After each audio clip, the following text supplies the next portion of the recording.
What moment was so heartbreaking that you'll never recover? Losing her was the hardest thing I've ever had to endure, but knowing where she was going hurt even more.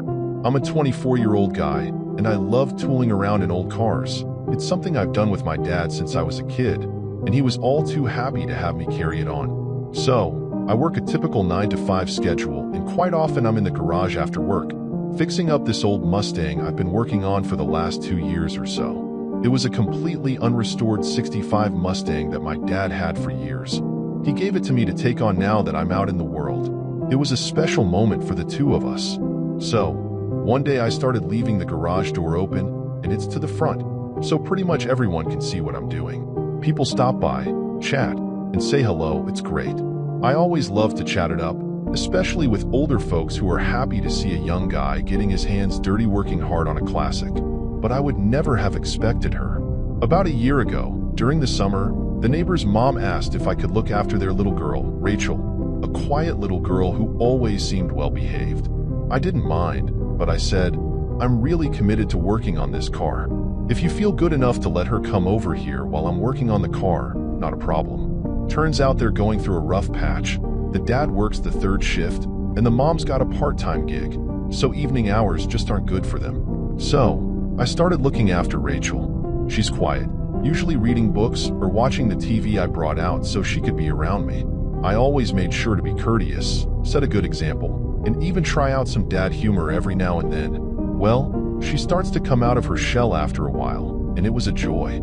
I still remember when she first asked about why I was working on the car. Why are you working on that car when you have one that's newer and works well? This car is about 45 years older than the other one. It's a classic.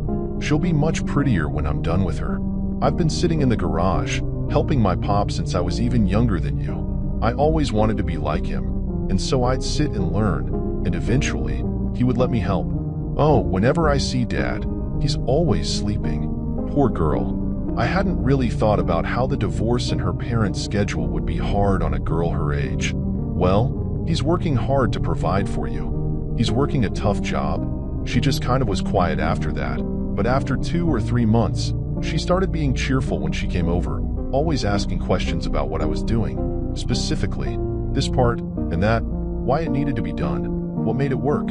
I was glad to impart knowledge. I think everyone likes teaching a bit, especially something you're passionate about. I started teaching her about tools, how to recognize which ones you need, what they can do on a car or around the house. She started to light up. I got the sense that outside of school, she didn't have much of a parental figure or anyone to teach her anything about life or anything.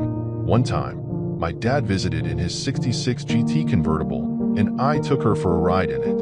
I'll always remember how she smiled, saying, "Is this what yours is going to be like?" "Should be, but mine's a coupe, so it won't be quite as nice." "No, yours will be much better 'cause we've been doing it." My chin started to wobble, and my eyes teared up a little. I just smiled and said, "You're right, it will be." She'd really started to grow on me.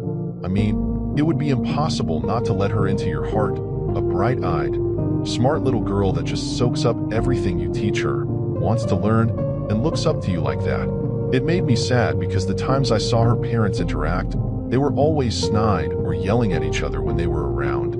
That is, this spring, I started noticing the mother leaving without a uniform, sometimes dressed to go out. I came to the conclusion she quit or wasn't working but was still taking advantage of me babysitting, which I didn't mind in the slightest because Rachel was the best. Sometimes Rachel would be quiet when she came over, but I always waited until she would open up. She let out tidbits like, "Mommy woke me up late at night," "She was acting funny," or "She came home with someone that wasn't Daddy," or the like. It would pierce my heart, but I didn't know what to do except keep being a safe harbor for her.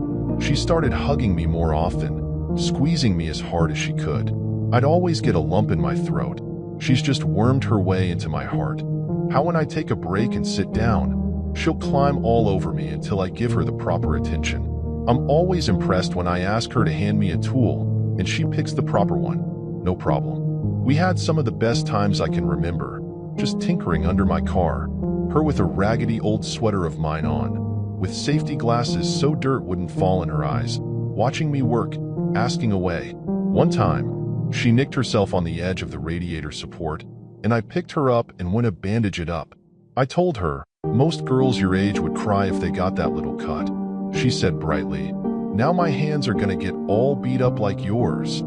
I didn't even know what to say, so I burst out laughing and hugged her and said, you're the best little girl in the world. You know that? Then, a few weeks ago, her mom came over and said they were going to get a divorce, and if I could still keep watching her during the week. I told her I was sorry and absolute. She's a delight to have around. Yesterday, she seemed really down and quiet, unlike she had been in a long time. Turns out her parents will be separating, and they'll have to move soon. She started crying and hugged me. She looked up at me, teary-eyed, and asked, does this mean I can't come over anymore? I started tearing up a bit and choked out, I don't know, Rachel. I don't know. I hope you can. I love you. You know that. You're the smartest, cutest, best little girl in the world, and I love you. She just cried all the harder and said, I love you too. She even asked if she could stay with me again. I said, I don't know, but I don't think it's in the cards. When she left yesterday, I just sat down with a bottle of Jack and started crying. I just can't take it. That sweet, beautiful little girl that wants to be just like me, giggles when she gets grease on her, tosses on my old dirty sweater when she comes over, 'cause she wants to help. I just want to take her up in my arms and take away that pain. She doesn't deserve to have a crappy childhood, growing up with a non-existent father or an uninterested mother. I just can't deal with it. It tears my heart apart. In honor of her, I'm naming that Mustang Rachel. I've been thinking about her non-stop since yesterday.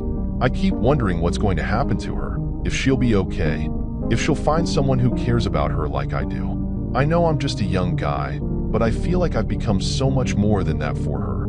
I've become a role model, a friend, a confidant, and the thought of losing her, is just too much to bear. I've been trying to think of ways to make it work, to keep her in my life, but it's hard.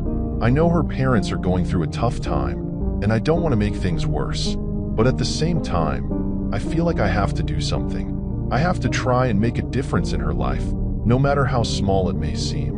I've decided to talk to her mom to see if there's anything I can do to help.